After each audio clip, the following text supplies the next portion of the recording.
And at some point around the iPhone 11, I started asking myself, can I marry this love of infrared with my love of the iPhone? The processing part of this is really key. The iPhone was never intended to do infrared photography.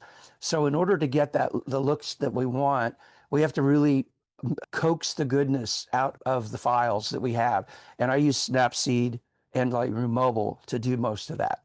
I went on a mission trying to find a new one. They were being made. It took months for them to design and make the new product. But in the process, I decided what I felt was important. I wanted a filter mount that was secure. I didn't want my expensive infrared filter falling off and breaking.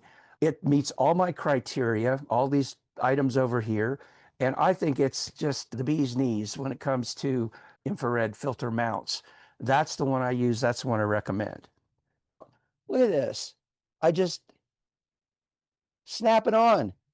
It's on. I'm ready to go. I can shoot. I think this is probably the best solution I've ever seen in the years I've been doing this. Notice this is all greenery that's turned white. These deciduous trees are green that have turned white. But look at these. These are green pines. Why didn't they turn white? When I first started doing this, I thought it was about chlorophyll, but it's not. The denser the leaf or the waxier the leaf, like a pine needle, which is very dense and waxy, it doesn't reflect as much infrared light as a deciduous leaf tree does. I'm trying to simulate I'm trying to simulate the power of the sun right here in my studio. Very hard to do.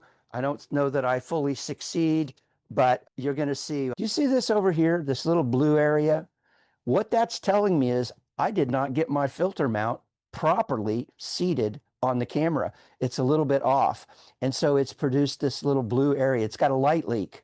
So if you ever see that, that tells you need to readjust your filter mount and get it seated properly. This is really cool technology. Watch what happens. I'm in the plus, so I'm adding. I'm going to say, let's add these leaves. I'm going to tap over here and watch what happens. It selects those leaves for me. Tap on that, and there's no glow applied yet. And I can say, I want you to apply the glow just to this part of the image.